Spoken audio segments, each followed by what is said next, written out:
In Series 2 of Literacy Lunch Break, we shared how we can begin to shift literacy practices and advocate for a structured literacy approach.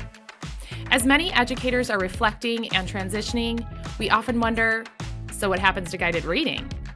Join us for Series 3 as we discuss how we can replace guided reading with powerful small group instruction. Thank you for joining us today. I'm your host, Marjorie Botari, and I am excited to kick off Series 3. Small group instruction is a big topic with many considerations.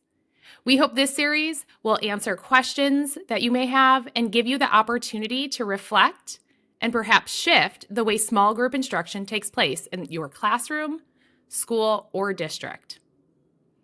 Let's start out with the most common question when we think about small group instruction in the primary grades.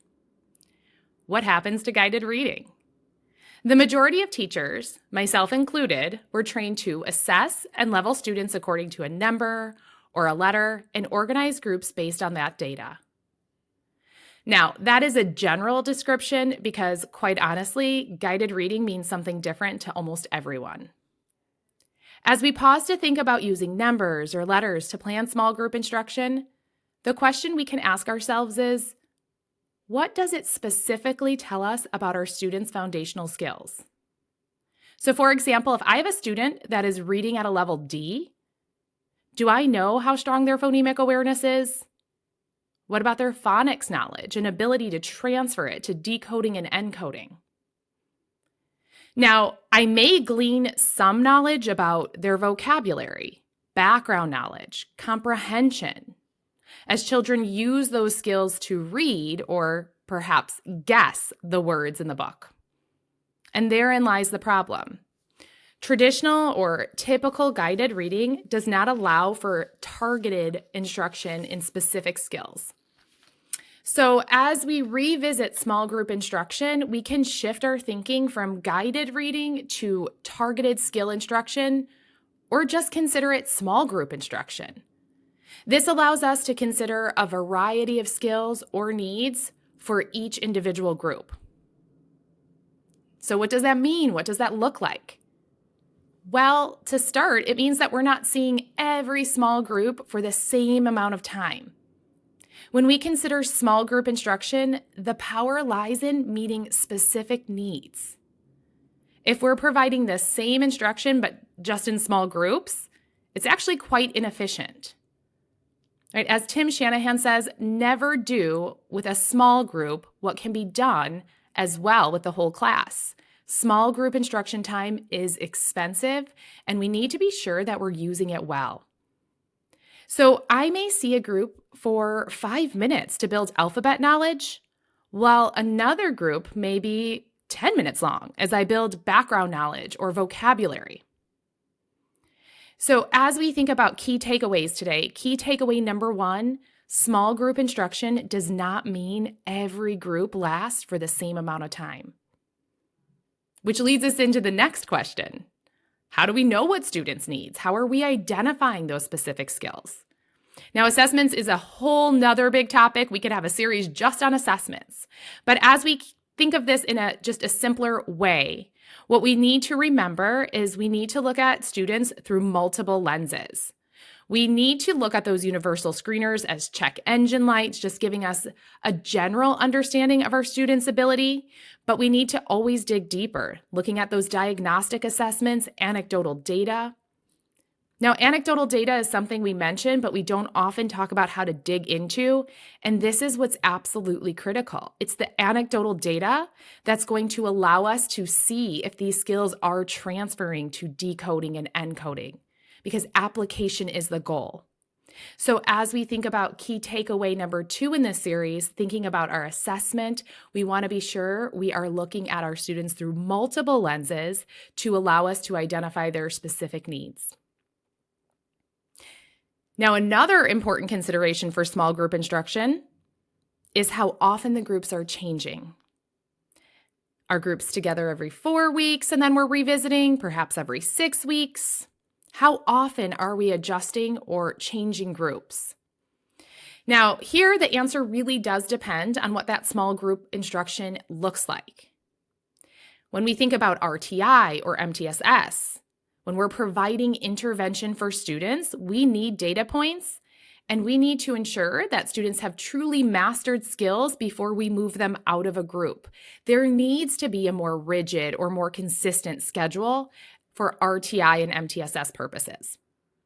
However, when we're in the classroom and I'm differentiating my instruction to meet my students' needs, my grouping should be more fluid. In this series, we dig into the constrained skills theory, which really is a phenomenal resource to help us guide the length of time that we should be devoting to specific skills.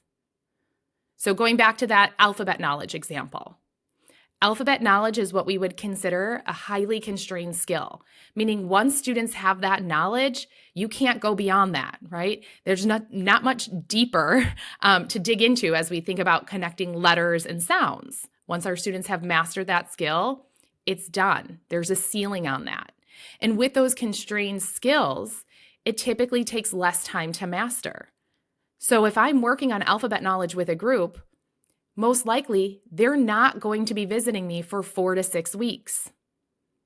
However, when we look at the less constrained skills that have many layers, skills like vocabulary, now that's a skill that takes a long time to grow. It's very wide. There's many words, right? There is really no ceiling for vocabulary. Some of those groups might be with me for a longer time if I'm building oral language, if I'm building vocabulary or background knowledge.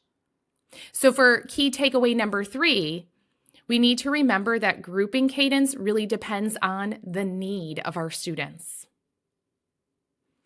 Now, one of my favorite questions and something that I asked myself all of the time when I was a teacher and then a reading specialist was, what should the groups look like? Should they be homogeneous? Should they be heterogeneous? And once again, the answer depends on need. So a huge takeaway of this series is really identifying what the purpose of our small group instruction is and what our students' needs are.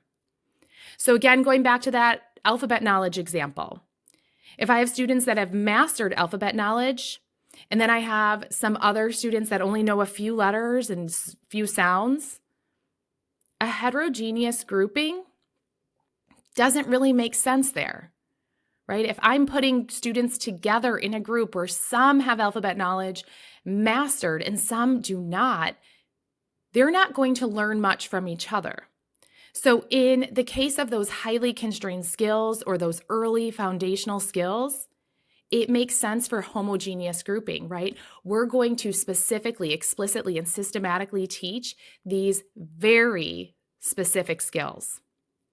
Now, as those skills become less constrained, and once again, the example of vocabulary or oral language come in, that's where we do want some heterogeneous grouping, right? I do want varying abilities because I know my students can learn from each other. Students bring different background knowledge. Students bring different vocabulary. Perhaps we're problem solving something and we can learn from each other. So again, key takeaway there is that we want to think about the type of skills that we're teaching and identify either homo or heterogeneous grouping based on those skills. Now, as we wrap up this episode, you may be confirming knowledge that you already had, or perhaps you're beginning to rethink your structure for small group instruction. I hope this episode provided you with the opportunity to reflect or refine on your practice. Thank you for joining us in this episode of Literacy Lunch Break. Be sure to subscribe and stay tuned for our upcoming episodes as we continue to explore the key takeaways for small group instruction. Until next time, happy learning. Be sure to subscribe and stay tuned for our upcoming episodes where we explore literacy topics in a snack-sized, easily digestible format.